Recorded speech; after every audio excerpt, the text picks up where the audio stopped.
It's 6 o'clock.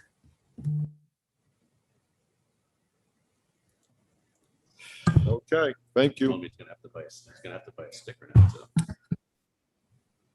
We live? Add it to the decision. We're live. Okay. Good evening, everyone. Wendy, would you please call the roll? Council President Paul M. Rodriguez. Here. Vice President Thomas P. Welch III. Councilor Terry Flynn. Here. Councilor Christopher M. Logan. Here. Councilor M. Teresa Santos. Here. Councilor Dennis B. Toronto. Here. Councilor Barbara A. Bonvillis. Here. We have a quorum, Mr. President. Thank you. Please join me in the pledge of allegiance. Allegiance to the flag Of the United States of America and to the republic for which it stands, for liberty, justice for all. Okay. Good evening, everyone. Tonight is the first public hearing for the zoning of the amendments to the Atlantic Beach District. So having said that, I will read that in, and then I'm just going to make a few brief comments. We have with us Ron Wolanski and Rita Lavoie from our planning department, and of course, Peter and Sean, and Ron's going to have about a 25 to 30-minute presentation, and then we'll open it up to the public and get their input, and we'll go from there, okay? Mr. President, Yes, ma'am. I'm recusing from this issue as I'm an abutter to the district. Okay, thank you so much. And turn my video off. See the council clerk, if that's possible through Zoom, and get a recusal form, please. Okay, excellent. So number one, public hearing. Continued from the May 3rd, 2021 regular meeting. Public hearing has been advertised. Abutters have been notified. In order to the town of Middletown, its first reading. The public hearing will remain open. An ordinance amendment to the town code of the town of Middletown, Title 15 Land Use, Chapter 152 Zoning Code is amended by adding new Article 30, Atlantic Beach Overlay District, adding a new column and other revisions to Section 602 regarding uses allowed in the Atlantic Beach Overlay District, adding new lines to Section 603 regarding dimensional requirements for the Atlantic Beach Overlay District, and adding definitions regarding signs to Article 12, Section 1202. The planning board recommendation is on file. Public hearing Okay, motion is second, all in favor? Aye. Okay. Having said that, I just want to, again, this is the first of two public hearings. I just want to make clear tonight, this is about zoning, and we're going to look at you. Everyone has the table of uses and what's being proposed, what's is permitted or not permitted or prohibited, or special use required down there. So having said that, I just want to make sure that the discussion is not about intersections. It's not about sidewalks. It's not about burying telephone poles. That telephone poles is coming up Monday night on a docket, on a regular docket. It's about zoning amendments and input from the public on what they would like to see down there as well. So having said that, I just want to, ask my fellow councilors to try and keep the discussion to that and listen to the input from anybody that calls in and gives us their view on what they'd like to see or not see down there. So having said that, I'll turn it to Ron, if you're prepared. Absolutely. For your presentation, and then after Ron's presentation, again, 25 minutes, 30 minutes, and let Ron get through it, please, and then we'll open it up for questions or input from the public, okay? Awesome. Mr. Ron Wolanski. Good evening, Mr. President, members of the council. Thanks for your time tonight. I'm going to start with a presentation on some of the background information. I'm going to start sharing my screen now, and hopefully this will come up pretty quickly. And once I get through with the initial presentation, I'm going to ask Rita to give us a brief presentation of some of the design requirements. She prepared a workbook for developers to use as they're looking at potential development, to give them ideas on what the standards are that the town is looking for. So in terms of background, this discussion of an overlay district in the Atlantic Beach area really started back in February of 2019, when there was a joint meeting of the Town Council, Middletown Economic Development Committee, and the Planning Board. And at that time, there was a good discussion about how to get moving with more implementation of the improvements and any ideas coming out of the 2007 Atlantic Beach District Master Plan. So following discussion that night, the Town Council requested that the Planning Board undertake the effort to draft an overlay district, which would implement some of the use requirements and standards and also design requirements to be specific to that district. The design, the Planning Board created two subcommittees. They created a design subcommittee and a use table subcommittee. Both committees worked independently, and in total had about 10 meetings to discuss their areas of discussion. And those meetings were posted. They were open to the public. And following the subcommittee work, draft documents were presented to the full Planning Board for consideration. Once the Planning Board received those documents, they held two advertised public workshops that were, I think, fairly well attended and got some good feedback. And ultimately, the Planning Board finalized draft documents, which you now have tonight, that Rita and I are going to be presenting.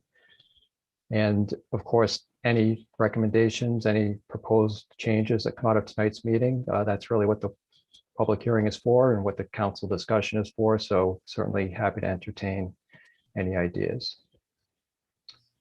So just quickly, the proposed district, as you can see on the right, is outlined in dark black, and it includes the area that's currently zoned limited business.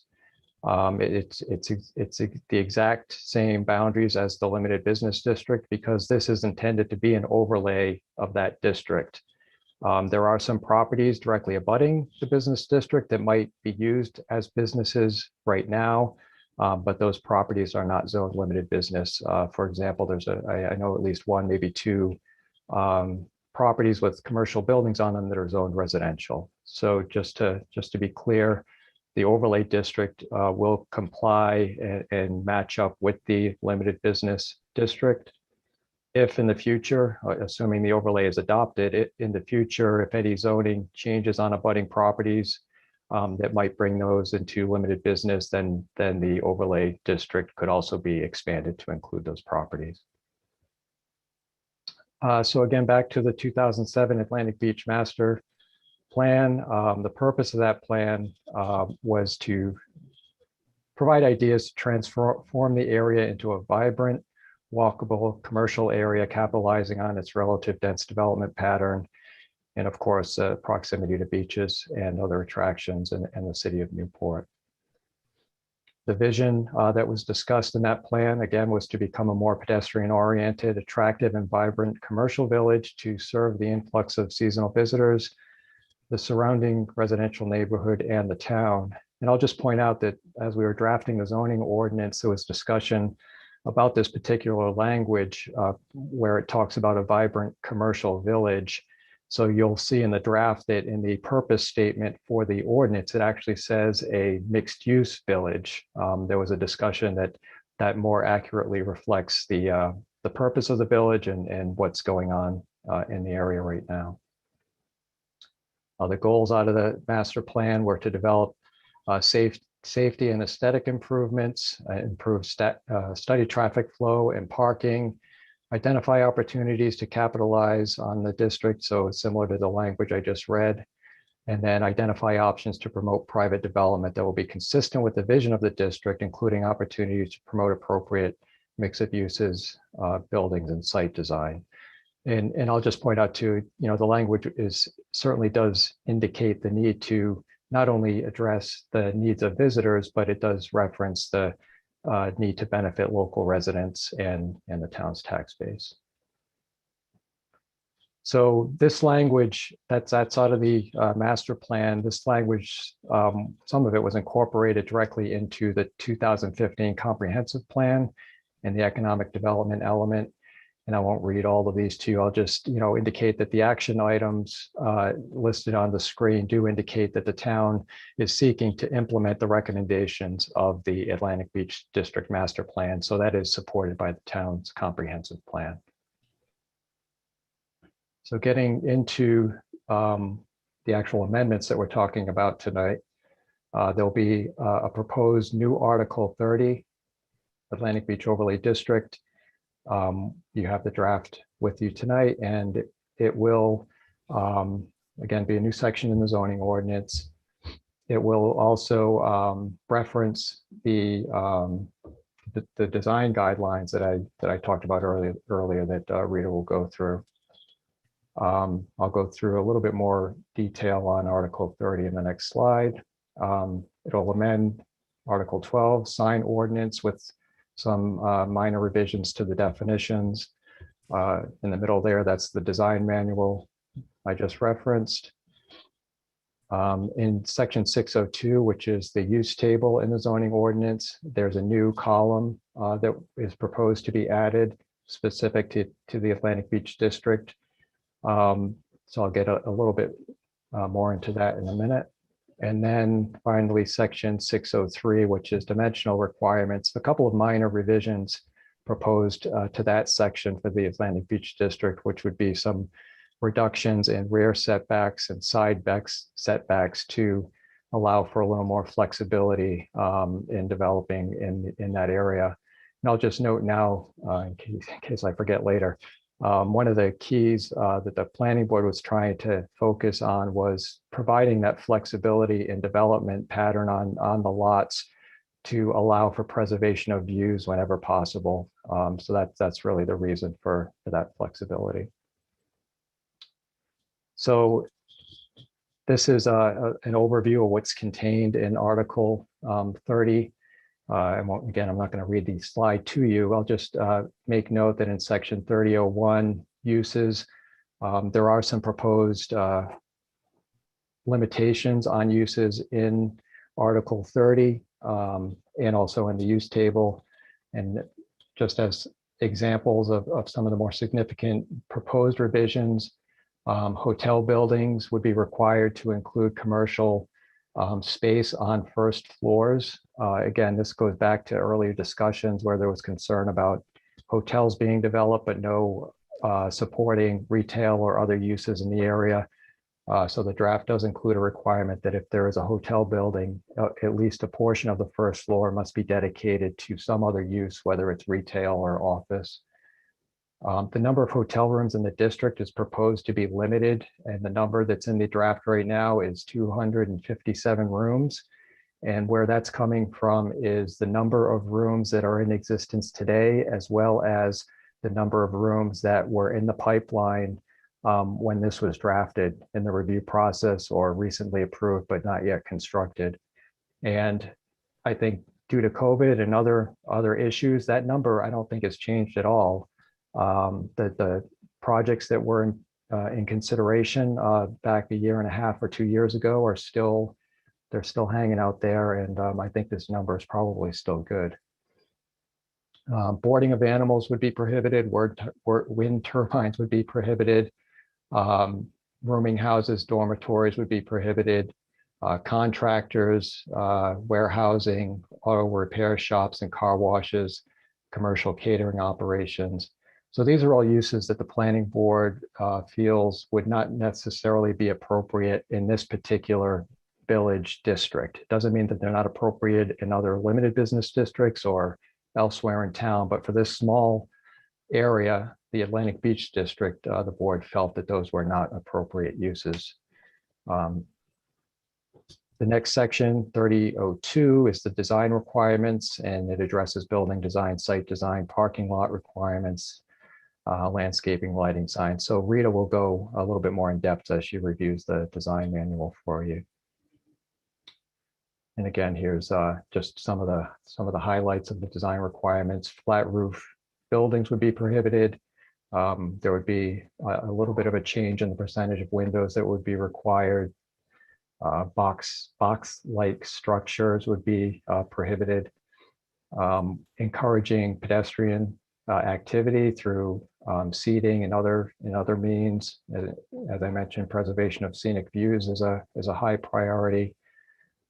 Parking lots would have to be to the side or to the rear of buildings. Again, trying to push the buildings towards the front of the site to create a more pedestrian-friendly environment, providing bike racks. Fencing, we've had some discussion about fencing over the past several months with some things that have gone on down in the district. The regulations that are being proposed would have limitations on the height of fencing, and any fencing in between commercial properties could not be solid, opaque fencing. It would have to be sort of a wrought iron type fence or picket fence or something that you could see through. So that's addressing some of the concerns that have been addressed or have come out. Landscaping requirements have been modified. Again, some of the changes would allow for some more flexibility in site design, reducing some of the buffering requirements that we would see in other districts like the general business district or the remainder of the limited business district, to provide that flexibility and also, again, towards trying to preserve views. Lighting is always a concern, so requirement for dark sky compliant lighting. And then there's a pretty good or extensive section on signs and wanting to see signs that are compatible to what we see as we want it to be an attractive business area. One of the more, I guess, important limitations would be that internally illuminated signs would be prohibited. So signs would have to be illuminated with lights, from the front or the bottom or the top of the sign rather than internally illuminated. We just talked about the map. So the design manual, again, I'm going to get out of this presentation and pop up the next one. Rita is going to be able to talk through some of the more important design requirements.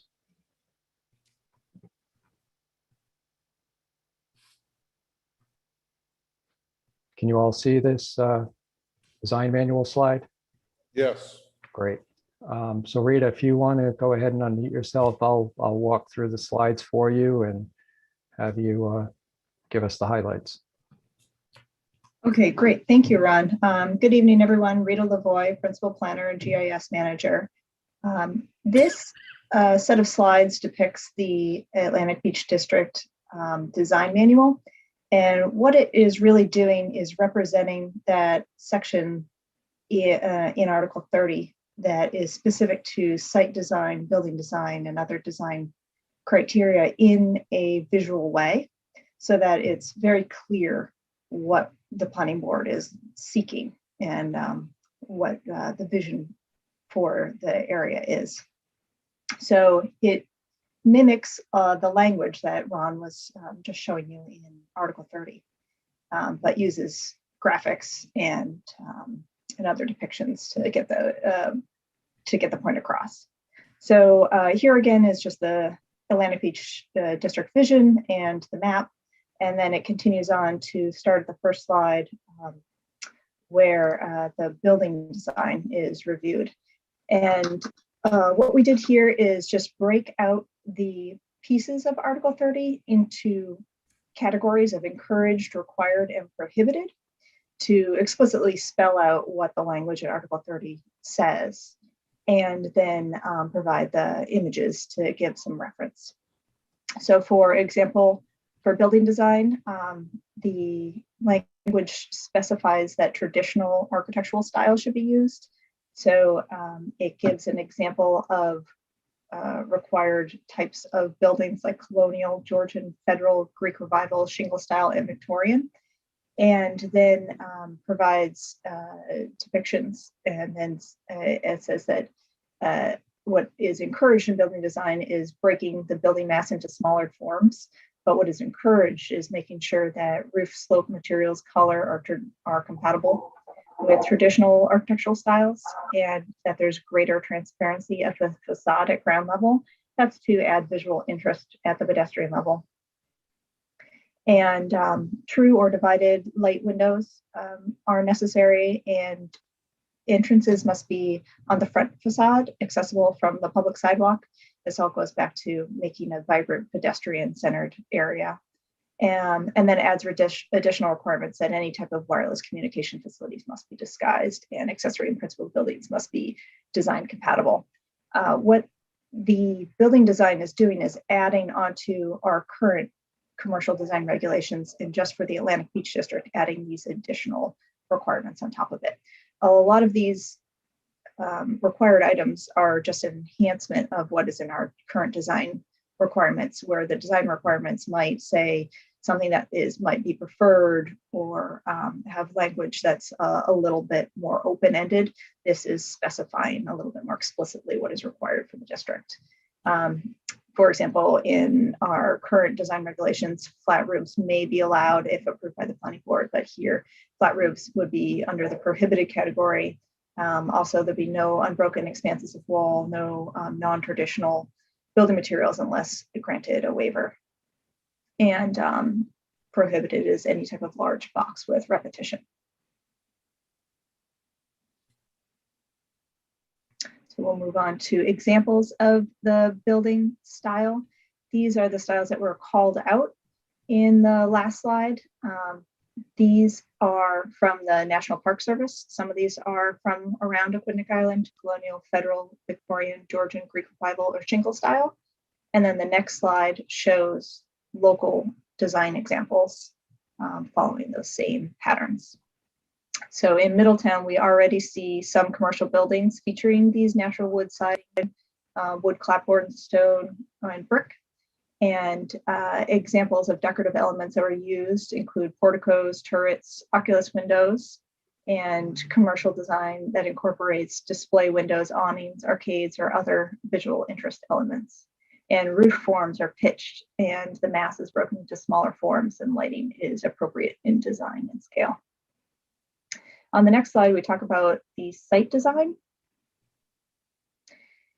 Here is a graphic depiction of what the vision is for the area, which includes putting parking in the rear and a strong emphasis on maintaining view corridors, specifically of the beach and of the ponds, and making sure that pedestrian areas are contiguous and buildings are oriented to the pedestrian level. So by moving the buildings potentially around the lot so that the view area is preserved but is still integrated into the sidewalk, as well as curb cuts are consolidated, and it encourages outdoor seating. What is prohibited is any type of inwardly focused site, or a site that lacks any type of connection to the public realm, or wide building setbacks in the exception there, that if the setback is intended to preserve views. And then also moving to the required category, the external lighting must be dark sky compliant. Next is the parking lot requirements.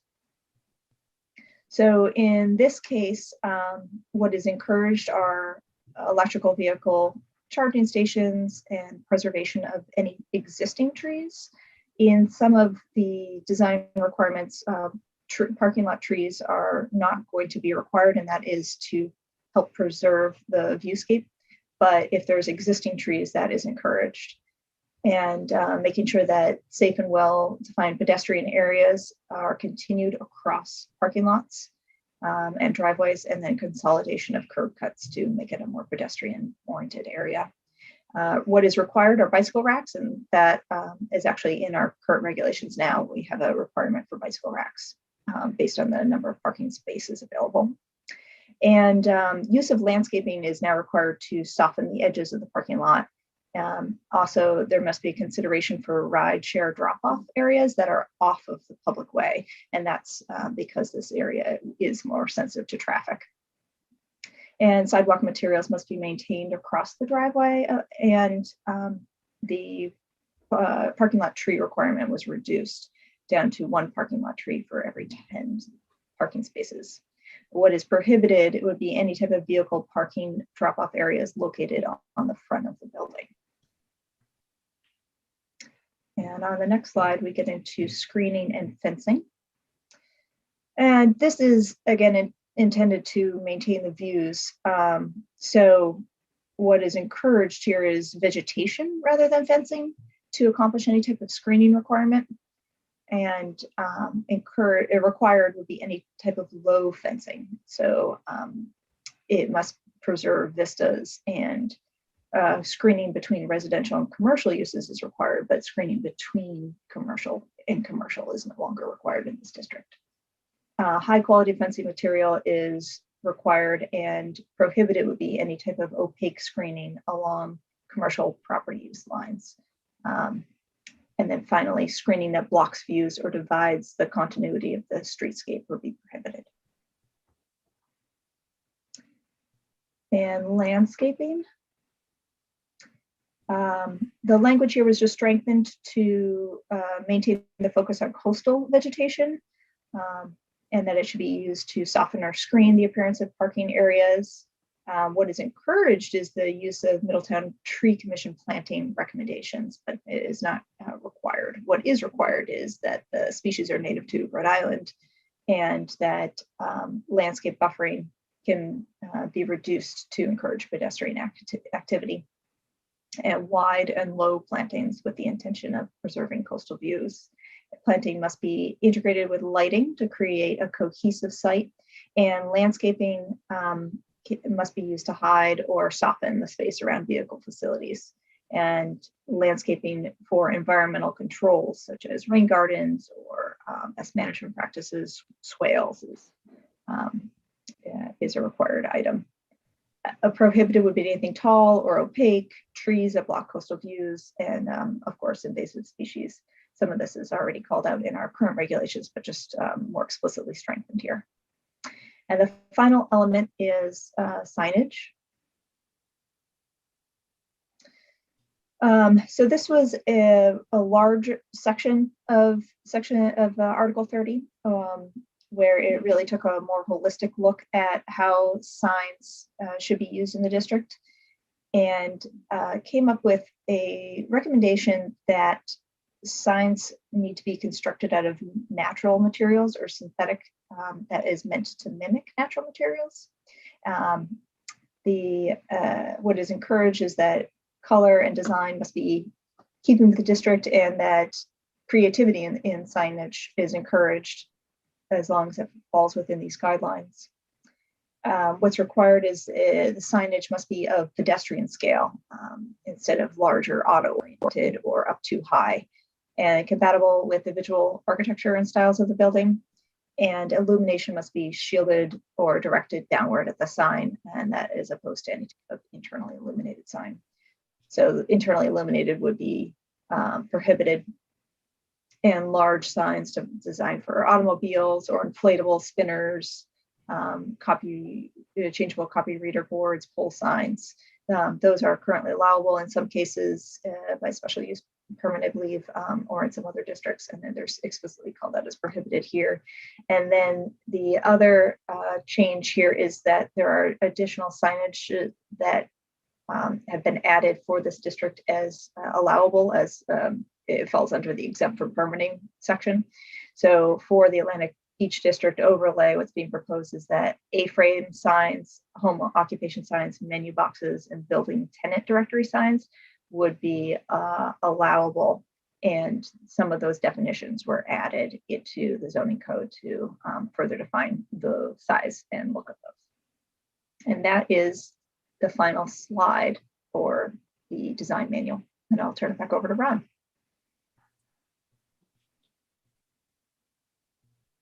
So that's really the extent of the presentation. We're certainly available to answer any questions that the board members have or the public might have. There are also planning board members on the call, so if there's some discussion or questions about some of the reasoning behind their recommendation, I think, some board members might be able to chime in as to some of their thinking. So with that, Mr. President, I think we're all set. Okay, Ron and Rita, thank you so much. Great job. Nice presentation and on time at about 29 minutes and change. So excellent job. I would like to, and I meant to do this at the beginning and I failed, so I wrote it down so I wouldn't forget. I would like to thank the planning board for all their hard work and time spent on the Atlantic Beach District. Just not, on these amendments, but over the years. This is a vision that started back in, I think, 2007, roughly, Ron, and it's taken time because, a project of this scope and magnitude obviously takes money, and it takes time, and it doesn't change over time either with the existing buildings there. I mean, so we're trying to make it, as you said, as pedestrian friendly with the uses of the beaches nearby and Newport. So that's really, but I just wanted to thank them for their time and effort. And, it's really underappreciated, I think, or underrealized, I should probably say, of the amount of time that they spend on this project, these amendments. So, but at the end of the day, we want to make sure that we get it right. And that's why we have these public hearings. And so, having said that, Karen, do we have anybody on that wants to raise their hand or speak? Any counselors? Just let me know and we'll bring them right in. I would appreciate that. Any counselors have any questions? Vice President Welch. Thank you. Ron, I'm just wondering, you said 257, and it's written in there that that's the maximum number of rooms, and that includes rooms that exist and those that are in process. How many are in process? I don't have that number off the top of my head. I can get that to you. The guess is probably around 50 or so rooms in process. I'm just wondering where they are. There's at least four projects that have either been approved or are currently in review. I can get you the information. All right. Thank you. Yep.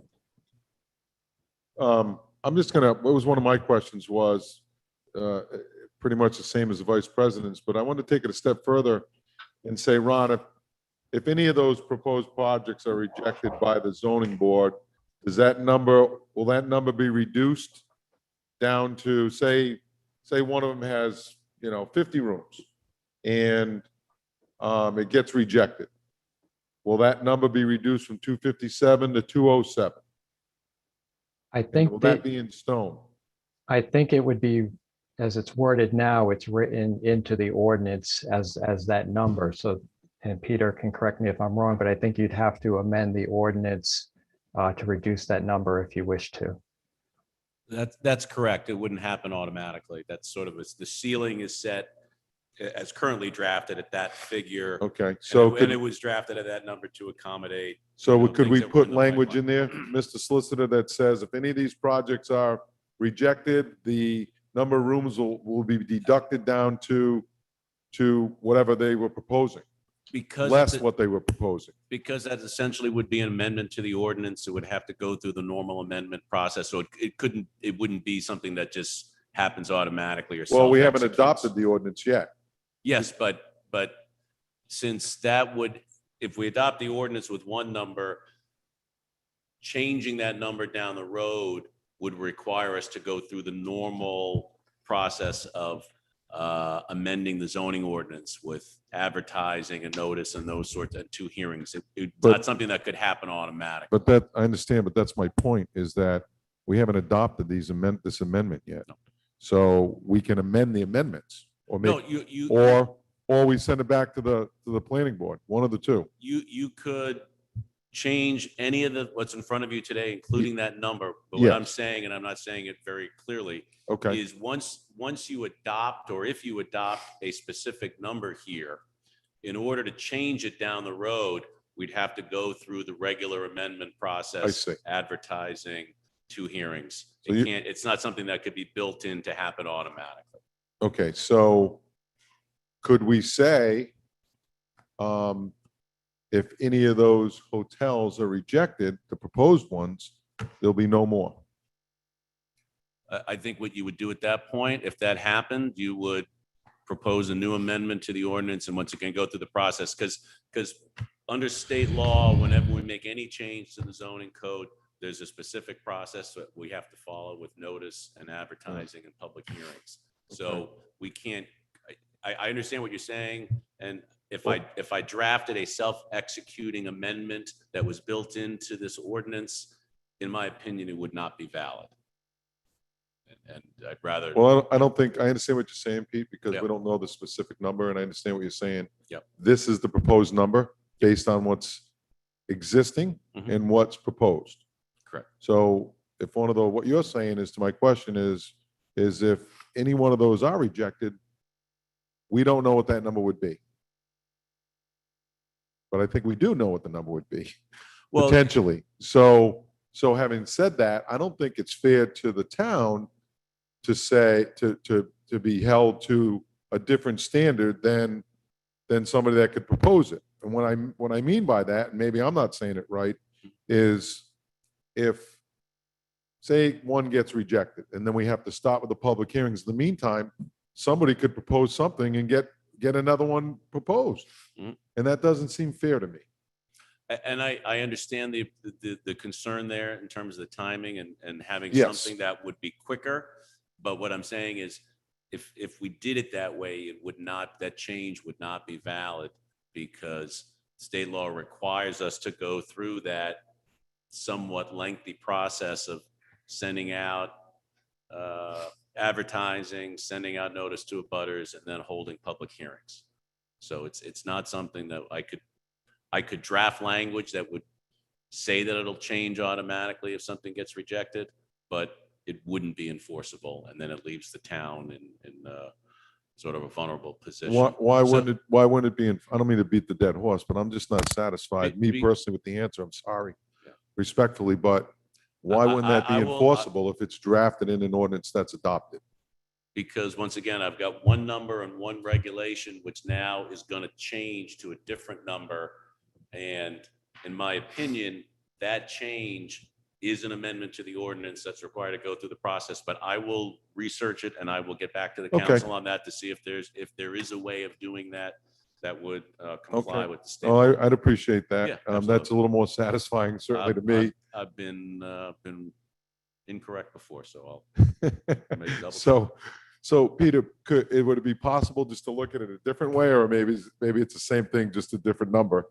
The number of hotels, not rooms, the number of hotels. You could look at that, and one of the other things you can do is, if you get to a point where you feel that there is a sufficient number of them, you can simply say that, and this was an approach that had, during the discussions with the board, and as Ron mentioned, there was a lot of public discussion.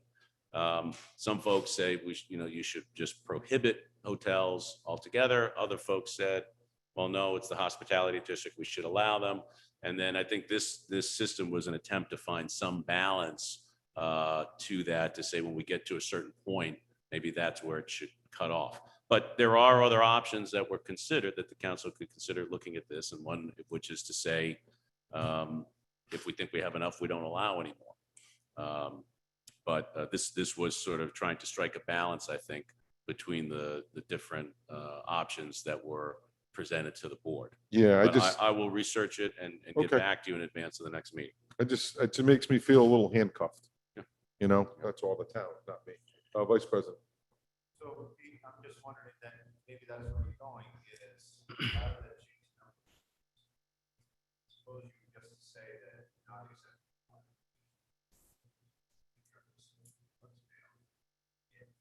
Mhm. spot or That is an option. I mean, because if there's a complete application that's in the pipeline, that application is allowed to proceed through the process, and if it's Yes. approved, it's approved. But if the council believed that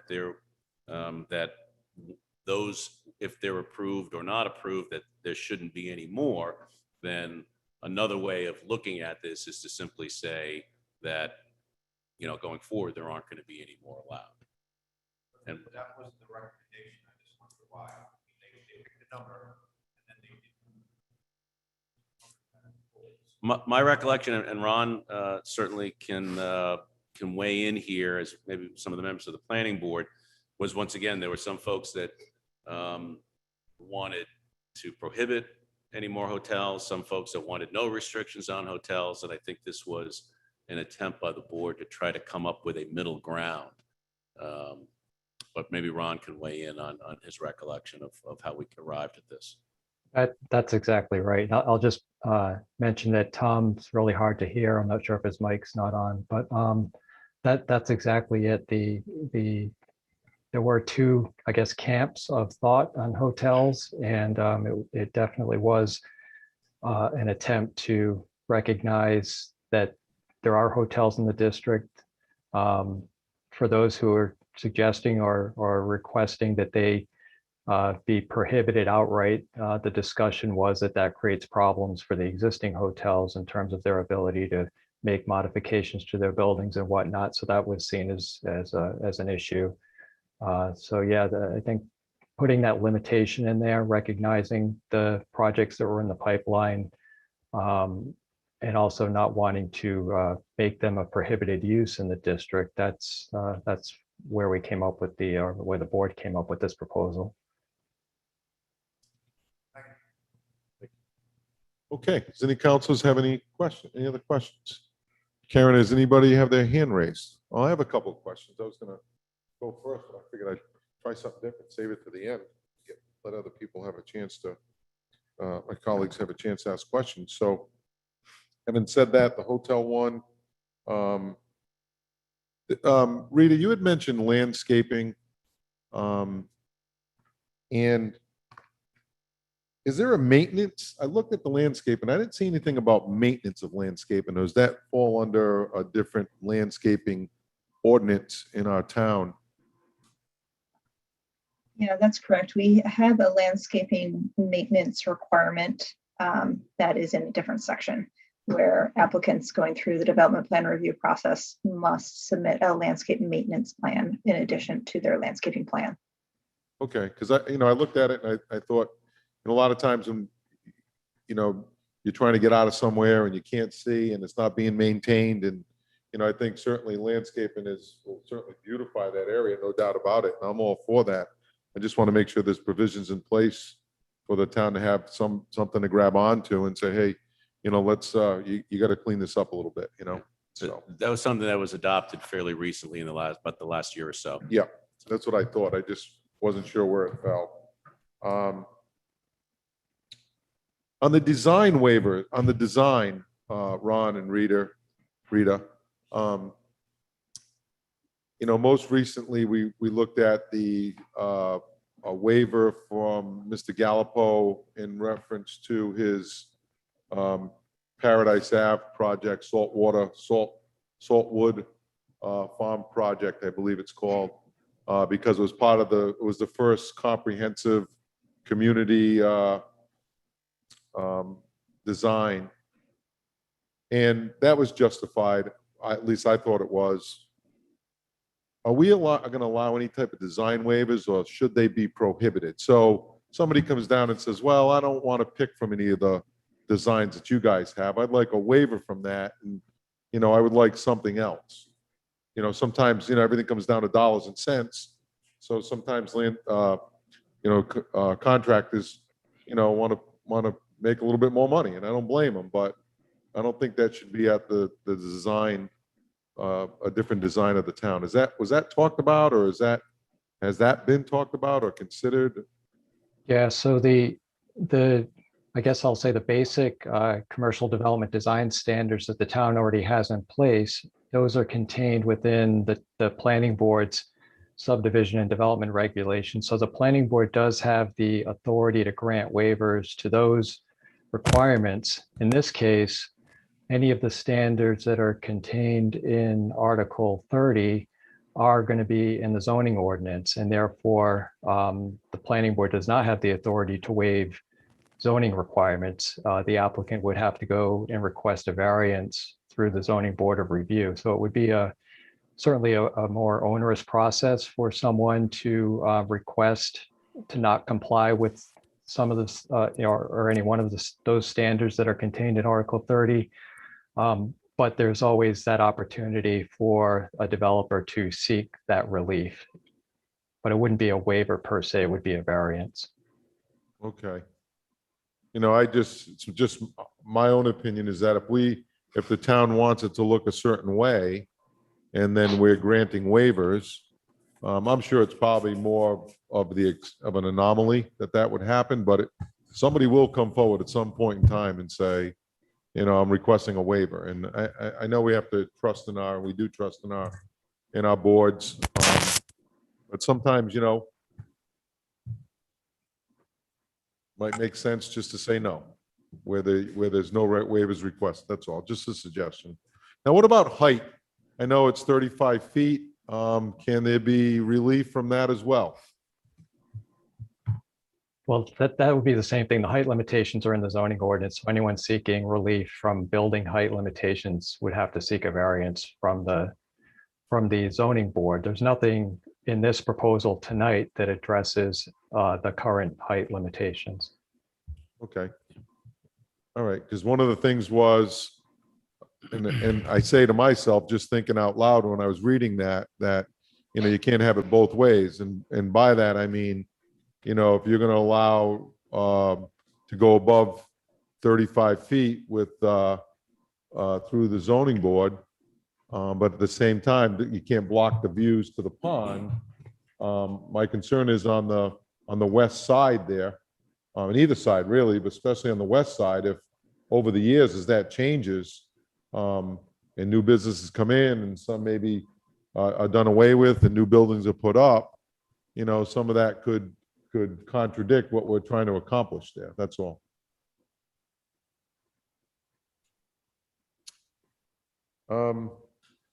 One of the other things I looked at was I like the idea of outdoor dining and patio, but just in the sketch, and maybe it's just from the sketch, are any safety measures considered? Some of the sketches showed, tables out front, similar to what Tickets has right now. They're a little further back, but they have a stone wall to protect them somewhat. Any safety measures considered for any outdoor patio, whether it's in a parking lot or out front? There's nothing, at least Rita can correct me if I'm wrong. I don't think there's anything in there specifically about safety items like that, bollards and whatnot. But it would certainly come up during site plan review. So in each case, the board, planning board and or zoning board, depending on where the review is going, would have the opportunity to look at those particular concerns. And I'll just point out that almost all projects, commercial projects, go through the development plan review process. And that includes the review by the technical review committee, which includes review by the fire department. And we can also seek review by the police department. So there's opportunities for those reviews and for those issues to be caught.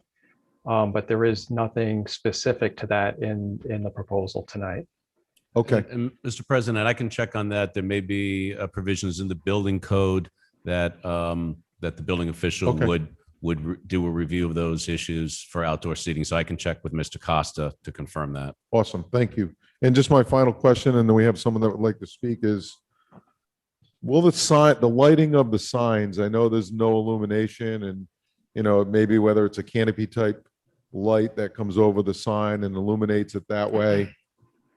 Will the lighting fall under the new, we were going to hear it Monday night, but it's not quite ready. It's going to be continued to July 6th meeting of the new lighting proposal from the planning board. How does that fit into this?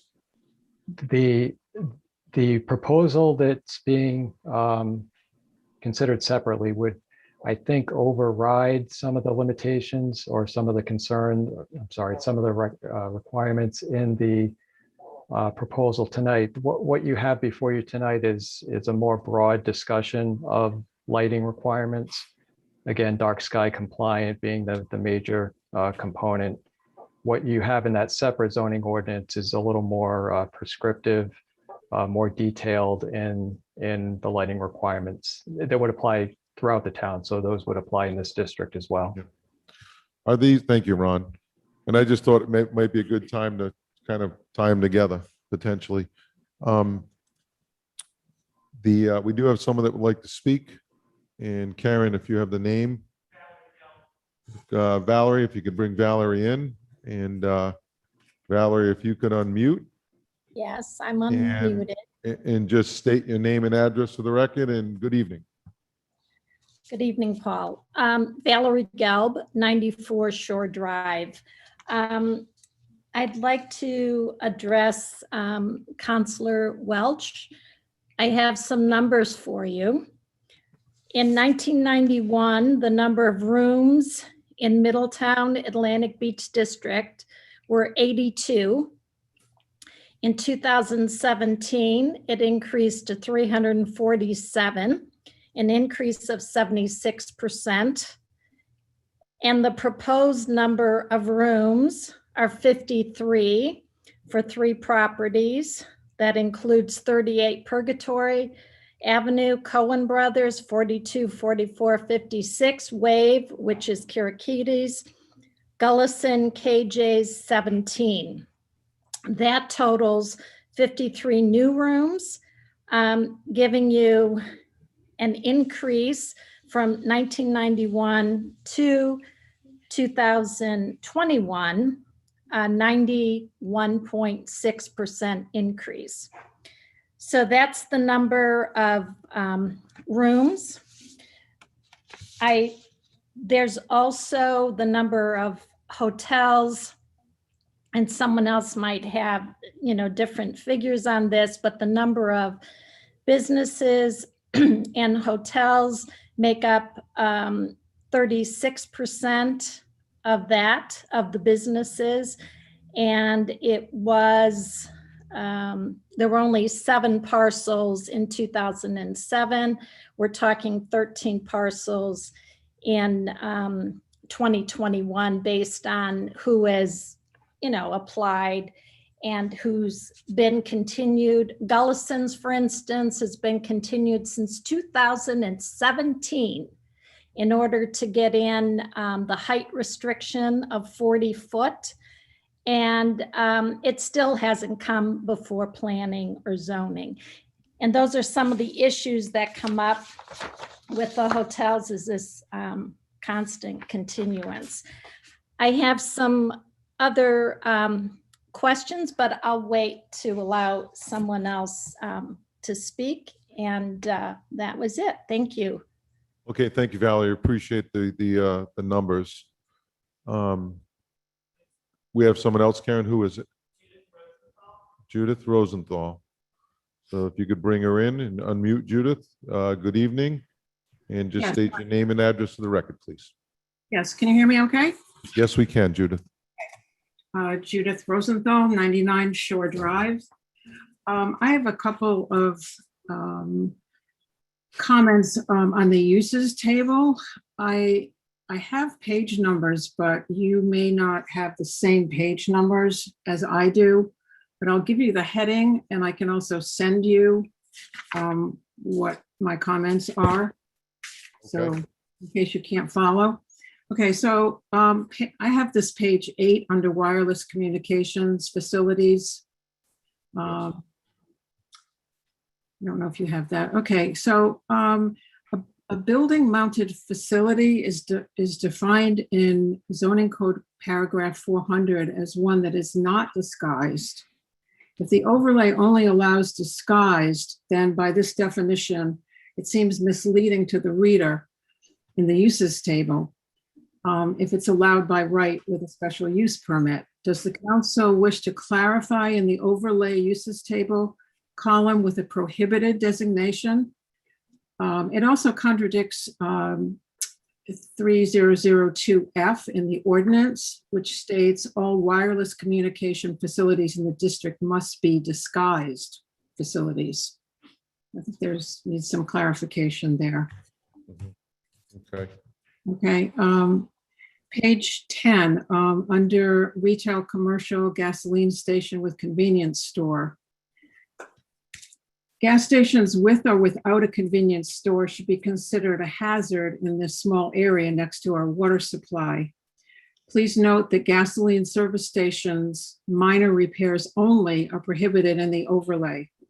Could the council consider either prohibiting the gasoline station with convenience store use or add language to that use so that in the overlay, it does not exceed 1?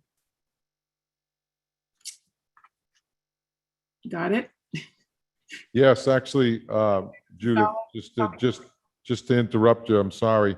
I actually had that as a question, and I wrote next to that special use potentially on the gasoline stations is to limit them. Because I mean, personally, I can't, I'm just one person. I can't see more than one in that whole area. I mean, that just doesn't make sense. Okay, page 12, professional services, research or development offices. As emphasized in the definition of limited business, this would not serve the neighborhood. Clarification should be made as to what kinds of research and development offices are allowed. Certainly, chemicals and hazardous waste materials should be prohibited in this area since it is right next to our water supply. Okay. Page 15, governmental, educational, and institutional on privately owned land, restaurant, retirement, I can't even read my own writing, convalescent or nursing home. This should be the same as on page 3, residential conventional development, senior independent living facility. These are not typically in a New England seaside village and are not in keeping with the vision of the Atlantic Beach District Master Plan. Also, placing these populations in a flood zone is a safety issue. Okay. And lastly, but most critically, please look at page 3 under residential conventional development, motel or hotel. This use is proposed to be allowed by right with a special use permit, just as it is in all other limited business districts. The December 2018 request for a building moratorium in the area came about 3.5 years ago because the hotel motel applications in the area had consistently been approved by the zoning board. The recent draft ordinance of 6/12/2020, section 3000A purpose states that the town of Middletown, this is a quote, establishes the following vision for the Atlantic Beach District to become a more pedestrian-oriented, attractive, and vibrant mixed-use village to serve the influx of seasonal visitors, the surrounding residential neighborhoods, and the town in accordance with the 2007 Atlantic Beach District Master Plan and Comprehensive Plan, end of quote. Further, the Atlantic Beach District Master Plan states that the district is zoned limited business. According to the Middletown zoning ordinance, the types of business permitted would be neighborhood oriented, such as convenience or day-to-day shopping needs, and specialized business uses. Motel or hotel as a specialized use has now exceeded this definition, as that use is currently 35% of the businesses in that area, with the number of hotel rooms increasing almost 85%, doubling since 2007, when the Atlantic Beach District Master Plan was developed. Even in 2007, the Atlantic Beach District Master Plan states that the zoning within the district is generally appropriate for the types of uses that exist within the area and for the types of uses that should be encouraged to meet the town's goals for the district. However, a review of the zoning ordinance indicates that some uses are permitted by special permit that would not contribute to these goals. This is supported in the Atlantic Beach District Master Plan, which states, quote, more hotels are not needed, end of quote. So 3.5 years ago, the residents wrote letters to the paper and appeared before council adamantly stating that this already heavily trafficked small seaside village cannot support any more hotel development, and the public requested a building moratorium in the Atlantic Beach District. Clearly, zoning changes have been needed since 2007. We request the council take action to secure the intent and purpose not only of this overlay, but of the Middletown Comprehensive Plan, and at this time prohibit the motels or hotels use in the Atlantic Beach District zoning overlay. Thank you for your time. Okay, Judith, thank you very much for your input. I'll be happy to send this to you if you'd like. Please do. I will. Thank you. Thank you. Karen, do we have anyone else?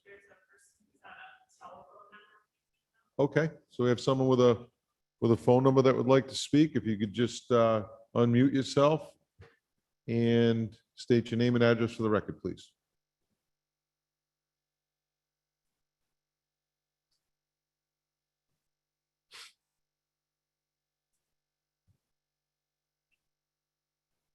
If you could just unmute yourself, because we can't hear you. There you Okay, I'm unmuted. Terry Lewis, 54 Quinnick Avenue. Just to echo back on some of the things I think we've touched base on, just for everyone's knowledge purpose too, how many miles radius are we talking about for this overlay business district? Does anyone know that? Could I just interrupt you for a minute? We really can't. We're having a very hard time hearing you. I don't know if you're too close to the mic or Okay. too far Oh, away. sorry, that might be better. I'm sorry. Okay, do you want me to start over? Please. Carrie Lewis, 54 Quinnick Avenue. Thank you. So some of the questions I had, just for general purpose for people that are listening, how many mile radius are we talking about for this overlay business district? I would say probably quarter mile, maybe. Is my Right, guess. so that's, Yeah. okay. So some of the things I think to put in perspective for maybe someone that doesn't live directly in the area as I do, it's a quarter mile radius. And I think some of the things when we're looking at, when we're saying uses zones and how many hotels and motels, the percentages that has been turning up, that's for a quarter mile radius district. So that definitely outweighs the master plan, the comprehensive plan, the mixed use. So that's something I think that needs to be, kind of emphasized as well, or taken in, concept to our design for this area. Another thing too, I think you mentioned it, was, if there was going to be limits, are we going by hotel limits or room limits in the hotels? Because we all know a difference between a hotel room and a suite room is it's a massive amount of space. So that's going to make a larger building. So I'm not sure if you decide, or that's something, again, we're just discussing. I think we're discussing that, Terry. Okay. So that's just something to bring up. And then on a third note as well, I know we're talking about easement of setbacks and preserving views. Again, living here, there's a difference between having a parking lot on the side versus the back of a building versus underneath a building versus on top of a building. Again, when we're talking about views, if you're having building after building where you're only getting like a, 300, if most, maybe 100-foot space between buildings, there really is no view to be had. So when we're looking at design of buildings, me personally, maybe have a parking lot beside it. That's going to preserve a view. You can look over a car. I can't look over a, so many story building. I can't look through their windows to see anything around me. I can't look through the trees beside me. So just a thought for structures, that's a big impact. If we're, preserving space and views, we're letting someone have a huge amount of space to build, there's really nothing left. You have a tree between buildings. So just some thoughts there. And I appreciate your time. Thank you very much. Okay, thank you, and thank you for your input. Karen, is there anyone else? No? Hey, Ron, I have a question based off the last caller, Miss Lewis, when she was talking about trees and views and stuff like that. Did the planning board look at, and I know this is getting a little deep in the weeds, but I think it's important based on her input, the types of plantings that would be allowed, for view blocking and stuff. That's the whole idea, to preserve one of the ideas to preserve the views to the pond, and like she said, there's not a lot of in between some of these space between some of these buildings. Just wondering if it was considered what type of plant. If someone puts up a 100-foot red maple or something, that's not gonna, as beautiful as they are, Maybe it's just not in the right location. I don't know. Yeah, so the regulations, the standards, the design standards would limit the types of trees and the amount of trees that could be planted. And the standards are actually less than what's required elsewhere in town. As Rita went through, parking lot trees in other commercial developments are required to have 1 tree per 5 parking spaces. As proposed in this ordinance, it would be 1 tree per 10. And street trees, which are also a requirement elsewhere in town, would actually not be required, but would be reviewed on a case-by-case basis. And that was specifically for that concern that the planning board had about preserving views. So that it's definitely something that the planning board will be looking at as they're reviewing the landscaping plans. And the tree commission would also be asked to review the landscaping plans. As far as species go, the type of tree, that would also be part of that review.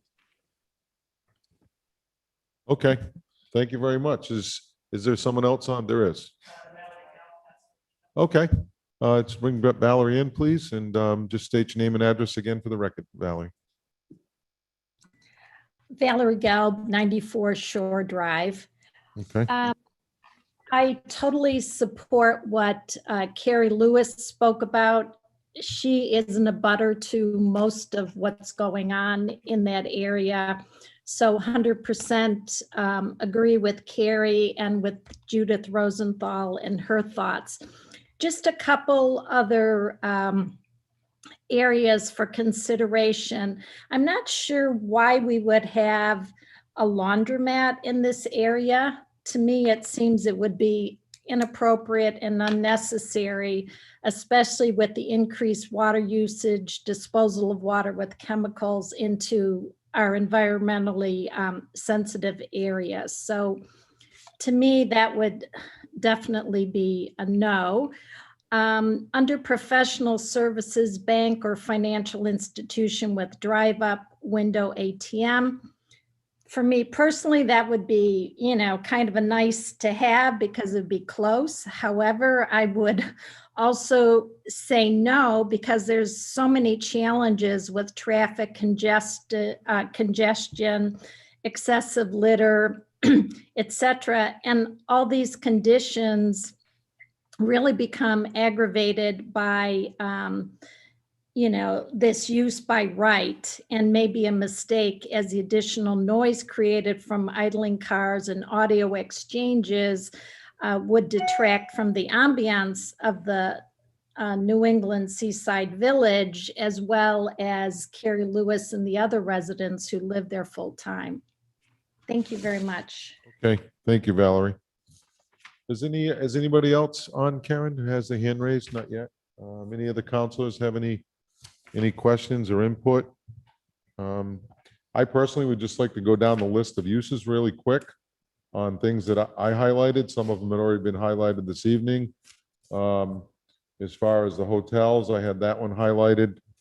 I had a question, Ron. What is a, it was on, our pages aren't numbered, but it was under residential in the first few pages.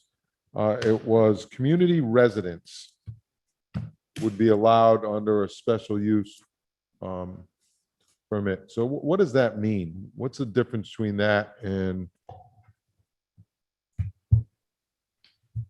That's actually a use that's spelled out in state law. It's something that towns are required to allow in all districts.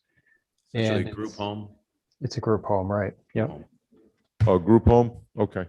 So that's a state law? Okay. And as I go down my list here,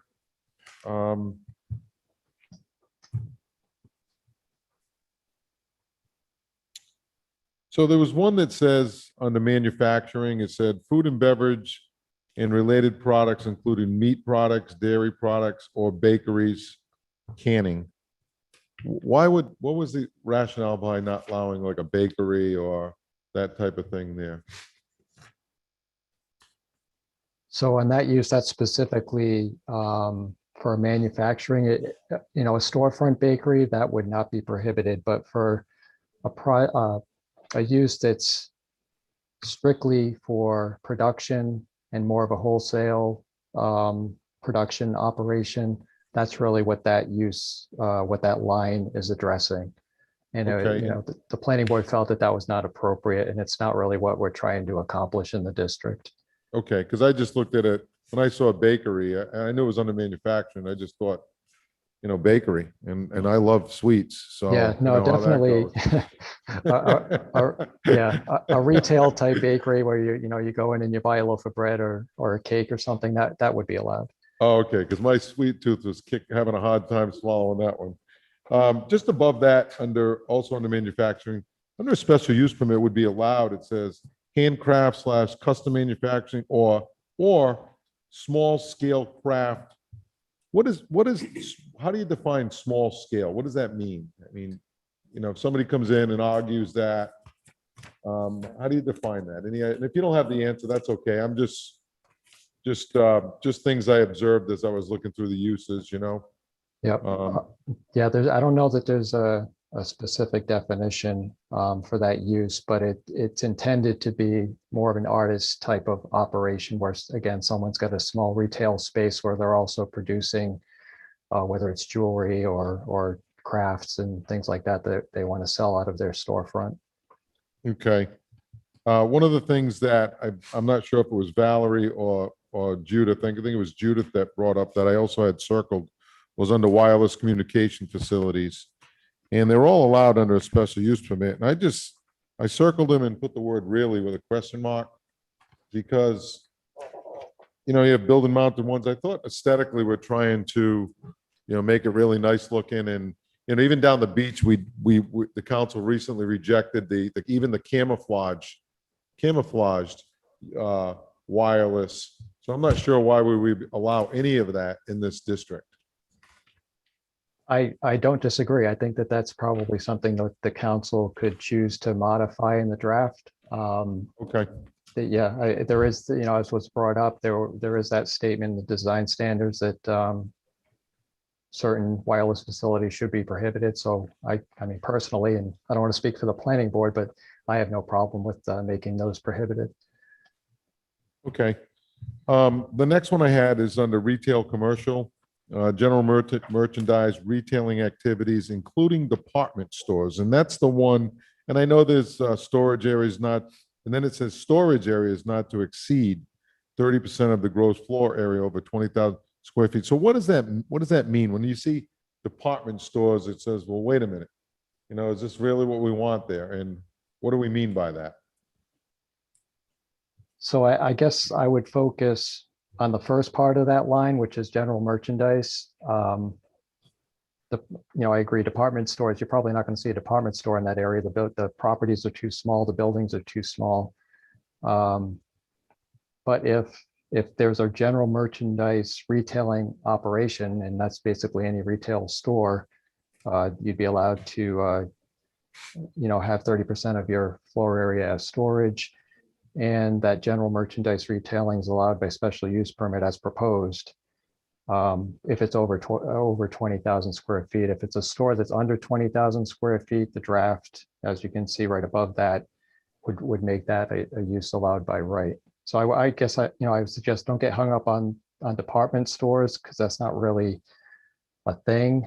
It's really the general merchandising and retailing activities. I understand that. I appreciate your comments, Ron, but if I was a client and I was a lawyer for a client that says, well, it says department stores, I would argue that till the end. Maybe I'd lose, but I'm just saying maybe it's some wording we could do without. I'm not sure. Okay. Yeah, I think that that language comes from the existing provision that's in there, and that's, department stores, we don't really have many of them anymore, since Lee's was probably the last one that left. So, but that's just, so maybe that comes out. Yeah. But that's just sort of something that's been in there for a long time and was Okay. just copied in. So. Thank you, Peter. And just continued under retail commercial, small scale shopping center would be permitted, could be permitted as a special use with a special use permit. So I'm not sure why that would be in there. I think it's the same idea. It's a type of retail operation. They can be, relatively small. You have 3 stores in a small small space that under the definition qualifies as a shopping center, even though it might be 3 very small stores, So 3 is a defined number? right? To be a shopping center is 3 stores or more. Okay, well, I understand that. That just in that quarter mile, as Kerry Lewis certainly put into perspective, is a small scale shopping center in a quarter mile. Just, I'm not sure if that's something we want down there, you know? But if I just might add on that, so by definition, I think, for example, the building that's just to the south of Island Surf and Sports that has the ice cream shop, and I think there may be 2 other businesses on the first floor, that technically, I think, fits that definition of a small scale shopping center because there are 3 separate businesses in Okay, that spot. okay, well, then that makes sense because Yeah. that does look nice. Okay, fair enough. We already talked about the gas stations. Lunchroom or restaurant, no alcoholic beverages. That one intrigued me. And it would be allowed, and it would be allowed. So why would that be in there? I mean, that's allowed anyway, right? There's non-alcoholic, then below it is alcoholic beverages that would require a special use permit. So what would be the difference? Well, this would be the same as what's allowed in any limited business district. So it's just Okay. carrying that over. There's no change from what's allowed in any other limited business district. So then what would be the difference of a tavern, cafe, just below a club, bar, or cocktail lounge with alcoholic beverages not permitted? So say something like, you know, I know that somebody else owns Rusty's, and Rusty's, you know, they make that a hotel or whatever. And so there would not be anything like that allowed down there anymore. Is that what that says? The use that's not allowed is a straight bar without the service of food. So Okay. the 3 use, regular restaurant without alcohol, restaurant with alcohol, which is allowed by special use permit, and then a tavern or bar or cocktail lounge is just drinks and nothing else. So that's the use Okay. that's prohibited. Okay, So if it was a restaurant with alcohol, understood. it's allowed. Thank you for clearing that up. Laundromat was brought up, which I disagree with. When you say And- disagree, do you mean you I think it shouldn't be allowed. should or should not? Should not. That's just me. I mean, I don't know if any council's given any thought. And the bank, I agree with the comments about the bank. I mean, there's plenty of places that have ATMs and there's plenty of banks around. I'm not sure we need a bank in a quarter mile there with a drive up. That just makes no sense to me. And research, I even circled the research and development offices as well. Motion picture theater. That one, this is quarter mile, and that one would be allowed with a special use permit. That one there kind of just doesn't make a lot of sense as well. Just something to ponder. A library or a museum. Maybe a museum, I guess. I don't know. Just a thought.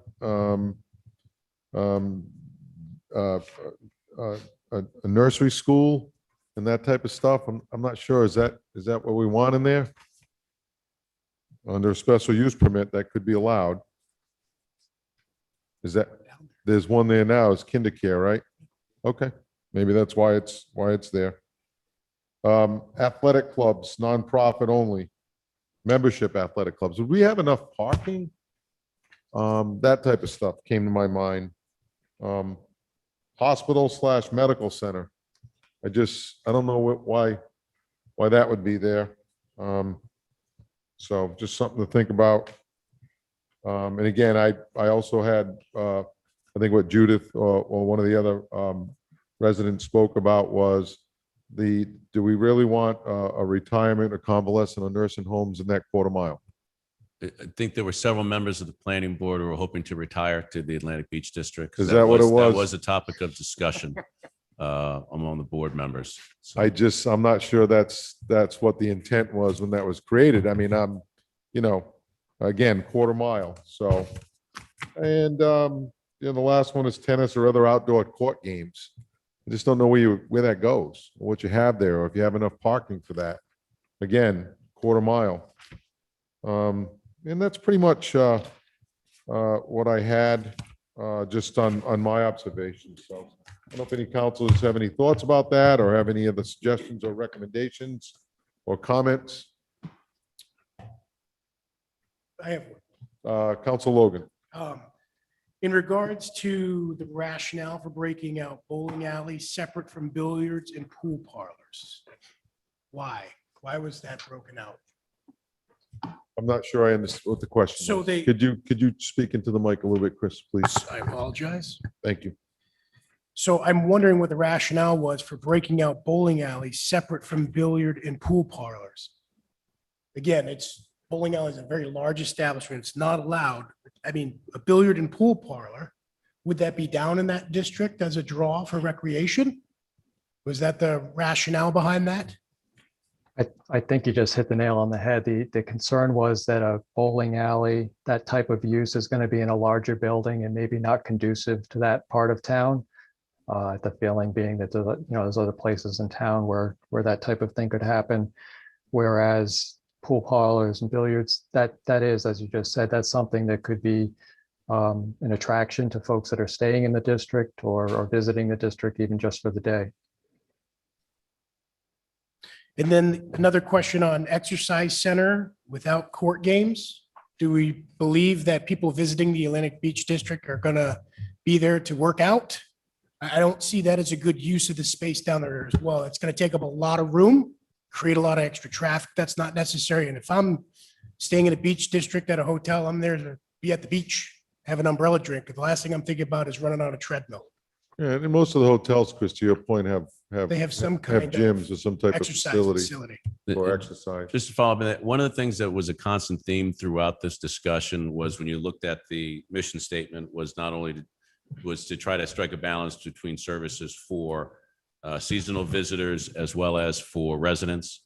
So things like a bank maybe without the ATM or things of that sort was to try to have some businesses that people who live in that area might want to frequent. So, if a hotel was going to have different uses on a first floor, a gym or a yoga studio or something of that sort, that was at least part of the discussion, up to the council to make that determination. But that there was, once again, trying to strike a balance between visitors and, year-round residents. Well, I mean, all the yoga studios are down the beach now, so That's right. we're all set there. So does anybody else, any of the councils have any other input or questions or comments? Something to think about for the next, for the second public hearing. And I'll say the same thing I said about the budget is that, if you're not satisfied with something, speak up. And that if you're not, from a time perspective, of course, we want to get this done, but it has to be right. So if we're not satisfied and the council as a group says, you know what, maybe we need to send this back to the planning board, that's an option too. I'm not saying that's what we're going to do, but I just want to lay out the options for what the avenues are. And, if you feel hard about something or let's take a vote on that if that's what we need to do, because it shouldn't come from just me going, well, this is what I see and nobody else saying anything and, having a vote on that. I want to make sure that everyone has a fair say and a fair, take the public's input as well, and let's make some decisions, okay? But we got to make sure we get it right as we can, okay? I think the biggest one here for me is the hotels. How do we approach that? And Peter, you're going to look at the potential language that could be. Pete? Yes. You're going to look at, Yes. yeah, okay. I'm going to look at the hotel issue, going to look at Dr. Mr. Costa about the safety measures for outdoor seating, as well as the other issues that were discussed, but I would certainly, and once again, in addition to trying to select a number, if at the end of the day, the council decides that it believes that there are enough hotels either existing or in the pipeline, and that whatever, once they're through the pipeline, that should be it, whatever makes it through. Another option, rather than picking a number, is to simply say that there are no other hotels allowed in that district. What's there is there. So, Okay, but I'll come back to you on that. okay. Council Toronto. Thank you, Mr. President. Peter, how long can they continue, like when someone goes in and says, I want a special use for a hotel? Yep. How long can they continue it for? It depends, each case is different. A lot of the places down there require approval not only from the town, but from CRMC. Other issues, there's at least one project that was approved and then it was up on appeal to the Superior Court. But one thing I do know is that there haven't really been any new projects, I think, applied for over the last couple of years. There was a surge of applications, and I don't know that anything else has been filed since then. But yeah, the ones that are there, the boards are pushing to get those heard or gone. So. Okay, thank you. Does that answer your question? It does. Okay. I'm not sure I answered mine, but I know that, Well, I and I know there's certain circumstances, like Peter said. Yeah, and I prefer not to have a Understood. discussion about things that are coming Specific before the ones. board. I understand. Right. Yeah. Understood. Respected. Okay, does anybody else have any other comments? Is there anybody else that has a hand up? Well, good discussion. Certainly consider what you would think your vision is down there, as well as the public's input, as I said earlier. And we'll come back to a second public hearing, Wendy, on the 6th of July. July 6th will be the second public hearing, unless something changes between now and then, which I don't see why it would, but you never know. I thank you for your time. I want Ron and Rita, excellent job. Excellent planners. You guys do a great job for the town. When we can give you props, we should, and right now is that time. So thank you very much. And nice presentation and being able to answer the questions on a whim. I appreciate the planning board's time and efforts and the residents' input, okay? And I'll see everybody Monday night. Oh, we have one more, right? Sorry, I'm out of here. I was going. I apologize. I forgot we had one added. Motion to receive said ordinance on its first reading. We have a motion and a second to receive the ordinance on its first reading. All in favor? Aye. Okay. So we have an addendum to the town council agenda. I apologize. Other communication, it was posted June 10th, 2021. So number 2, memorandum of Robert M. Silver, Chairman, Middletown Economic Development Advisory Committee, in reference to proposed RI General Assembly legislation regarding broadband internet. Motion to receive said memorandum. Second. Motion and a second to receive. All in favor? Aye. Aye. Okay. Welcome back, Mrs. Flynn. Mr. you. Brown, do you want to? Actually, I think Ron Wolanski can better Ron is address going to it. handle this? It's a- Okay, it's a Ron, meet- you still on? I am on, and I'm actually going to turn it over to Bob Silva because I see that Bob Silva has joined the meeting. So I just want to make sure he understands the time limit. Just kidding. All right, Bob, welcome, Mr. Silva. And if you want to brief us on this, I'm sure we've all seen the emails going back and forth in the past several days, but welcome. And if you could give us some insight on what's trying to be accomplished here, that'd be fantastic.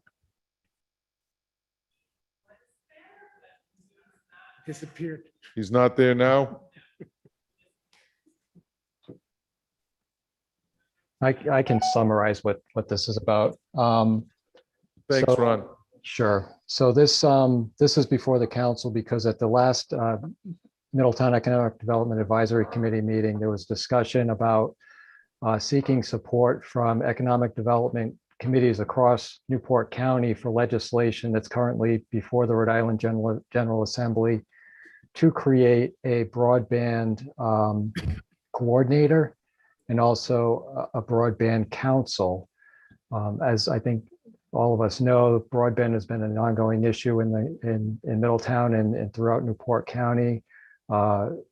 wanting to provide better service, whether it's through fiber or otherwise, provide better high-speed internet service to businesses and residents in our local communities. Deborah Giro, our local representative, was instrumental in getting the legislation submitted and passed through the House of Representatives. And I believe that that's the bill that was submitted attached to Mr. Silva's memo. Again, I believe that's been approved by the House, and now that action is moving over to the Senate. So at last week's MEDAC meeting, a motion was made and approved to authorize Mr. Silva on behalf of MEDAC to sign a joint letter from economic development committees across the county to the state legislature in support of that legislation.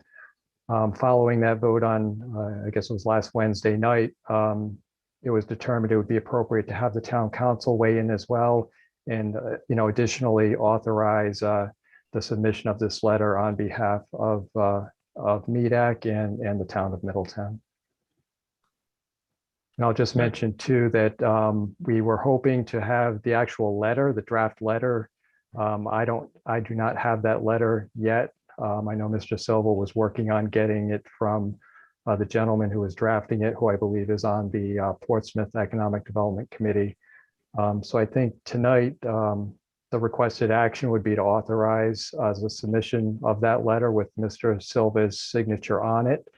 And if you're uncomfortable not having the letter in front of you, a suggestion was made that you might be able to authorize it tonight, subject to review of that letter, perhaps by the town administrator and myself. Okay. And the solicitor, that's what I was thinking. Sure. Yeah. Without having that letter, I know that, and this is a timing issue. Is that what we're faced with? That's correct. Okay. Okay. The letter was on the internet like 5 o'clock-ish or something. Oh, is that right? I think it was there. I think I saw it. I could be wrong, but Yeah. I don't know. I haven't seen it. Yeah, maybe it is. What's the name of the gentleman who's writing? Steve Johnson, I think it is. There was a letter. Yeah. Okay. Okay. All right. So does the council have any questions of Ron or Peter or Sean about this? I mean, I think it's a good thing. And I think certainly I'm going to support it. And I see a lot of heads nodding as my fellow colleagues. So, Mr. Vice President. Motion to authorize the MEDAC committee chairman to execute a letter in support of the proposed RI General Assembly legislation for broadband internet, subject to the review by the town administrator, solicitor, and planner. Second. Okay. Any further discussion? I appreciate it. All in favor? Aye. Aye. Okay. Motion to adjourn. Second. We have a motion and a second to adjourn. Thank you, everybody, and I'll see you Monday evening. Thank you. Aye. All in favor? Aye.